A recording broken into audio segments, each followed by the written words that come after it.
오늘의 쏙쏙경제입니다. 삼성그룹이 이재용 부회장이 지난해 12월 청문회에서 약속했던 전국경제인연합회 탈퇴와 미래전략실 해체를 구체화하고 있습니다. 정경유착의 고리로 지목된 전경련이 사실상 붕괴 수순을 밟는 것 아니냐는 분석이 나오는 가운데 미래전략실을 해체한 뒤 삼성이 어떤 새로운 모습을 보여줄지도 관심입니다. 잠시 후 재계 CEO 동향에서 짚어봅니다. 경기도 연천에서 발병한 구제역 바이러스는 충북 보은과 전북 정읍에서 나온 O형과는 다른 A형으로 확인됐습니다. 두 가지 바이러스가 동시에 발생한 건 이번이 처음으로 검역본부는 정확한 유전자 분석에 들어갔습니다. 여러분 안녕하십니까? 경제특화 뉴스 쏙쏙경제입니다. 옵션 만기일이었던 오늘 코스피는 큰 변동성 없이 강보합권에서 마감했습니다. 코스닥도 외국인 매수세에 힘입어서 이틀째 올랐습니다. 서울 외환시장에서 원달러 환율은 1원 40전 내린 1,145원에 장을 마쳤습니다. 오늘장 특징주도 알아보겠습니다. 대신증권 나와주시죠. 대신증권입니다. 네. 오늘의 특징주에 대해 말씀드리겠습니다. 카카오가 연간 매출액이 사상 처음으로 1조 원을 돌파했다는 소식에 오늘 7.0% 상승한 85,400원에 마감했습니다. 카카오는 작년에 광고 부진에도 불구하고 게임과 음악, 웹툰 등 콘텐츠 사업이 골고루 성장하면서 연매출 1조 원 시대를 열었습니다. 또 작년에 인수한 로엔 엔터테인먼트 편입 효과와 카카오 프렌즈 지적재산권의 매출이 두드러졌고 카카오 택시 수익 모델도 강화시킬 계획이어서 앞으로 매출과 수익 모두 증가할 것으로 기대됩니다. 삼성 엔지니어링은 실적 개선 기대감에 따른 외국인의 매수세에 힘입어 4.4% 상승한 12,800원에 마감했습니다.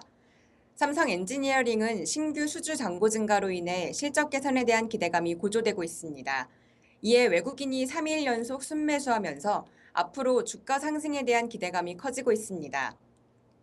금호타이어가 박삼구 금호아시아나그룹 회장의 지분 인수 가능성 소식에 하락세를 보이면서 5.6% 하락한 7,830원에 마감했습니다.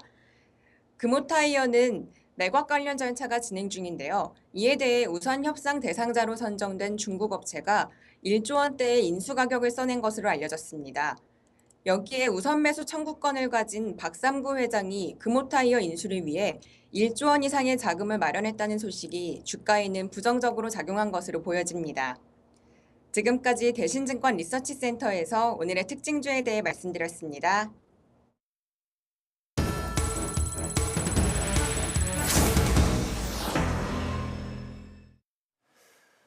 네, 매주 목요일엔 한 주간의 재계와 주요 CEO 동향 살펴보는 시간을 갖고 있습니다. 오늘도 박주근 CEO 스코어 대표와 함께합니다.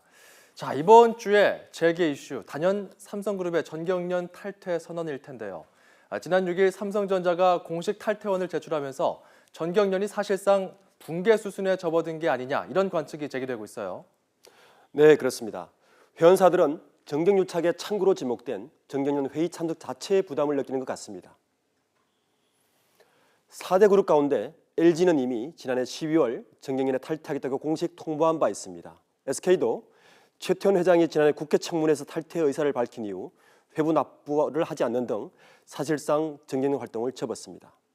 현대차그룹도 공식적으로 탈퇴 의사를 밝히지는 않았지만 이전 같은 활동은 하기 어렵다는 입장입니다. 다만 롯데, 포스코, 하나, 한진, CJ그룹은 전경련의 쇄신 방향을 좀 더 지켜본 뒤 향후 행보를 결정했다는 방침입니다. 전경련 회원사는 총 600여 개지만 연간 전체 회비 429억 가운데 삼성, 현대차, SK, LG 등 4대 그룹이 비중의 80%에 육박합니다. 특히 삼성의 15개 계열사가 내는 회비는 총 133억 원으로 전체 회비의 4분의 1이 넘습니다. 네, 삼성그룹은 회비를 많이 내기도 하지만 이 삼성그룹은 전경련 태생 자체와 좀 깊은 관련이 있지 않습니까? 네, 박정희 전 대통령이 부정축제를 이유로 기업인들을 구속하자 이를 막기 위해서 고 이병철 회장이 국가산업정책에 협조하겠다며 경제재건 촉진회라는 이름으로 전경련 설립을 주도합니다. 경제성장기에 재계 입장을 대변했지만 전두환 대통령 때 일해재단, 노태우 전 대통령의 비자금 모금, 97년 세풍 사건 등에 연루되면서 비판도 받아왔습니다. 56년이 지난 지금 결자 해지라도 하라는 듯이 지금의 박정희 전 대통령과 고 이병철 회장이 주도해서 만든 단체를 두 후손이 주도해서 해체하는 모양새가 됐습니다. 네, 전경련 탈퇴 말고도 또 이재용 부회장이 지난 12월에 청문회에서 약속했던 미래전략실 해체, 여기에 대한 방안도 이번 주에 발표가 됐는데 이 미래전략실은 어떤 곳이고 또 이 해체가 어떤 의미를 갖습니까? 네, 사실 삼성 미래전략실은 과거 회장 비서실을 모태로 합니다. 이병철 창업주 회장과 이건희 회장 초기 시절 핵심 참모 조직으로서 그룹의 큰 그림을 그리고 또 그런 역할을 하면서 98년까지 운영되어 왔습니다. 예. 하지만 외환위기 등을 겪으면서 구조조정본부로 이름을 바꿔 2006년까지 운영되다가 전략기획실로 이름을 바꿨습니다. 지난 2008년 이건희 회장의 비자금 사건 이후 사라졌다가 2010년에 미래전략실이라는 이름으로 부활해서 현재의 그룹 컨트롤터 역할을 하고 있습니다. 삼성의 미래전략실 해체의 큰 의미는 두 가지로 해석할 수 있을 것 같습니다. 그 첫 번째는 과거 정경유착과 폐쇄적이고 일방적인 경영의 세습과의 단절입니다. 두 번째로는 과거와의 단절과 함께 이재용 부회장 세대의 개방적이고 투명한 삼성에 대한 기대일 것입니다. 그렇군요. 자, 한진해운 소식도 좀 살펴보도록 하겠습니다. 지난 2일 법원이 한진해운의 파산을 선언했습니다. 지난해 9월에 회생 절차에 돌입했는데 5개월 만에 사망 선고가 내려졌어요. 자, 오늘날 한진해운이 비극을 맞는 데는 여러 원인이 있겠지만 최은영 회장의 경영 미숙이 또 도마 위에 계속해서 오르지 않았습니까? 네, 한진해운의 파산은 글로벌 경제 위기에 따른 해운 산업 전반의 불황이 근본적인 원인이긴 하지만 경영자의 경영 미숙과 정부의 무책임도 파산의 치명적인 원인으로 분석됩니다. 예. 한진해운 하면 최은영 회장이 국정감사와 청문회에 나와 무릎 꿇고 눈물을 흘리던 모습 많은 분들이 기억하실 겁니다. 바로 이 장면인데요. 경영 미숙의 시작은 현 한진그룹 조양호 회장의 동생인 조수호 회장이 지난 2007년 고인이 된 이후 2008년부터 최은영 회장이 경영권을 물려받으면서부터 시작됩니다. 당시 호황을 보이던 업황이 장기화될 것으로 오판하고 경영진이 높은 용선료로 10년 이상 장기 계약을 맺었던 것이 가장 큰 화근이었습니다. 한진해운은 해가 지나면서 시장 가격보다 높은 용선료를 지불하기 위해 빚이 눈덩이처럼 불어났고 별다른 대안 없이 부채 비율이 1000%를 넘기면서 부실 기업으로 전락했습니다. 네. 한진해운 외에도 재계에는 이른바 안방마님들이 직접 경영을 하고 있는 경우가 많죠. 네, 최은영 회장과 비슷하게 해운업에 있어 자주 비교되곤 했던 현정은 현대그룹 회장이 있습니다. 예. 2003년 8월 부군인 고 정몽훈 회장의 요구로 대신 회장 자리에 올랐죠. 전업주부에서 대기업 총수가 된 그는 정신을 차릴 겨를도 없이 KCC의 대주주인 정상영 명예회장과 그룹의 사활을 걸고 경영권 분쟁을 했고 그 다음에는 현대건설을 차지하기 위해서 휴식과의 경쟁도 해야 했습니다.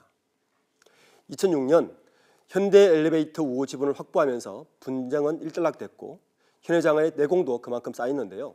대북 금강산 사업, 현대건설 인수전 등을 정면 돌파하는 등 뚝심 있는 리더십으로 정평이 나 있었지만 작년 2016년 해운업의 역량으로 현대상선의 계열 분리를 하면서 현재 출자 총액 제한 기업 집단에서도 밀려나는 신세가 되었습니다. 네. 예, 그 다음으로는 이어룡의 대신정권 회장, 역시 부근인 곧 양희문 회장이 작고한 후 회장으로 취임했죠. 30년 가까이 양 회장을 내조하면서 이 회장은 정권업에 대한 안목을 쌓았고 부군 사후를 대비해 경영 수업을 받은 이력이 있습니다. 정권업계의 유일한 여성 CEO인 동시에 오너인데요. 장남인 양홍석 부사장의 경영 수업도 그의 몫입니다. 장영신 애경그룹 회장 역시 대신정권 이어룡 회장과 같이 경영에 참여한 경우입니다. 부군인 고 최몽인 당시 애경유화 사장의 갑작스러운 죽음으로 회사를 물려받아 거대 그룹으로 일궜습니다. 최근에는 제주항공의 성공적인 안착으로 그룹의 입지를 더욱 단단히 하고 있습니다. 자, 안방마님들의 경영 상황까지 살펴봤습니다. 이번 주 재계 CEO 동향 오늘 박주근 CEO 대표와 함께했습니다. 시오스코 고맙습니다.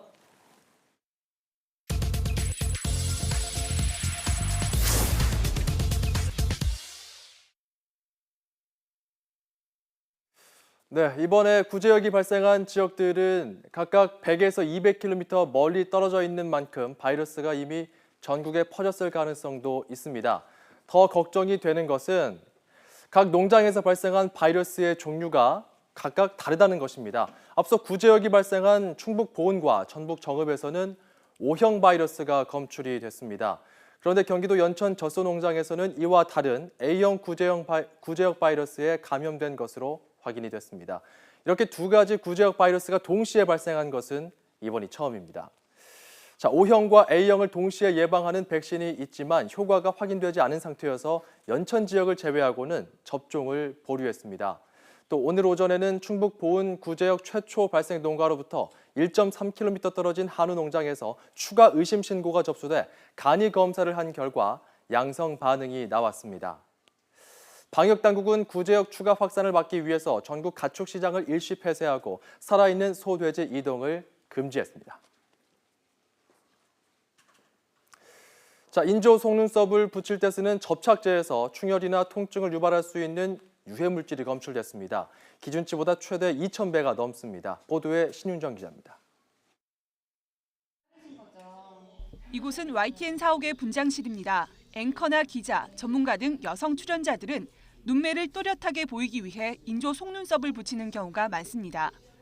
눈 바로 위에 접착제로 붙이기 때문에 불편함과 이물감을 느끼곤 합니다. 아무래도 풀이 이렇게 살에 닿을 때마다 따끔거리고 붙이고 있으면 불편하니까 이 눈에 좋지는 않겠구나 늘 그런 생각을 했어요. 실제로 한국소비자원 조사 결과 속눈썹 접착제에서 유해 물질이 대거 검출됐습니다. 시중에서 가장 많이 팔리는 20개 제품을 조사했더니 11개 제품에서 폼알데하이드가 검출됐고 이 가운데 9개 제품에서는 톨루엔도 나왔습니다. 일회용 속눈썹 접착제에서는 1개 제품만 검출됐지만 접착력이 강한 전문가용 제품은 11개 가운데 10개에서 폼알데하이드가 나왔습니다. 검출량도 허용 기준치의 740배부터 최대 2180배가 나와 심각한 수준이었습니다. 전문가용은 최근 유행하고 있는 속눈썹 연장 시술에서 주로 사용되는데 한 번 붙이면 3주 이상 떨어지지 않습니다.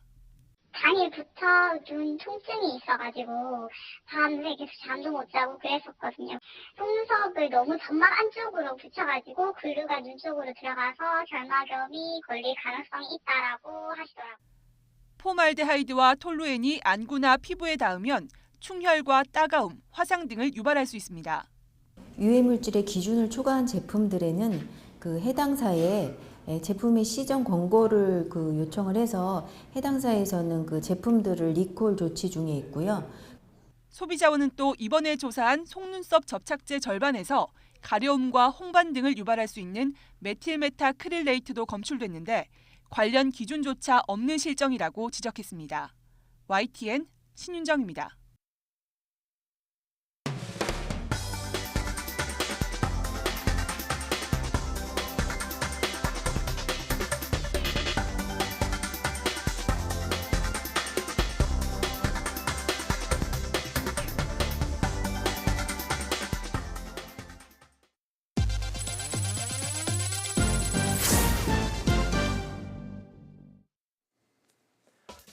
LG전자가 구글의 최신 스마트워치 운영체제인 안드로이드 웨이 2.0이 탑재된 차세대 스마트워치 2종을 공개했습니다. 신제품은 이달 미국과 다음 달 한국에 출시된 이후 영국과 타이완, 러시아 등에서 차례로 선보일 예정입니다. LG전자는 사용자가 스마트워치에서 직접 앱을 내려받을 수 있고 구글의 인공지능 서비스를 통해 음성으로 음악을 재생하거나 날씨 등을 확인할 수 있는 것이 이 제품의 특징이라고 설명했습니다. 삼성전자가 애벌 빨래부터 본 세탁까지 한 번에 끝낼 수 있는 전자동 세탁기 액티브 워시 신제품을 출시합니다. 삼성 액티브 워시는 허리를 굽히지 않고도 세탁기가 위치한 자리에 서서 애벌 빨래나 소량의 손빨래를 편리하게 할 수 있어 2015년 2월 출시한 이후 전 세계적으로 350만 대 넘게 팔렸습니다. 삼성물산 리조트 부문이 희귀 난치성 질환 어린이 1,100여 명을 지원합니다. 이를 위해 한국희귀 난치성 질환 연합회에 의료비와 장학금 명목으로 5억 원을 전달했습니다. 유동성 위기에 몰린 대우조선해양의 올해 첫 선박 수주 계약이 임박했습니다. 대우조선해양은 최근 미국 LNG 회사와 17만 3,400 세제곱미터급 부유식 액화 천연가스 저장 재기화 설비 7척에 대한 투자 의향서를 체결했습니다. 일반적으로 선사는 발주전 단계로 조선소와 투자 의향서를 먼저 체결하고 이후 큰 상황 변화가 없으면 대부분 최종 계약으로 이어집니다. 카카오가 지난해에 처음으로 1조 원대 매출을 달성했습니다. 카카오는 지난해 연간 매출 1조 4,642억 원, 영업이익 1,161억 원, 순이익은 671억 원을 올렸다고 밝혔습니다. 지난해 실적과 비교하면 매출은 57.1%, 영업이익은 31.1% 증가했습니다. 잠시 후 6시에는 뉴스통이 방송됩니다. 쏙쏙 경제는 다음 이 시간에 돌아오겠습니다. 여러분 고맙습니다.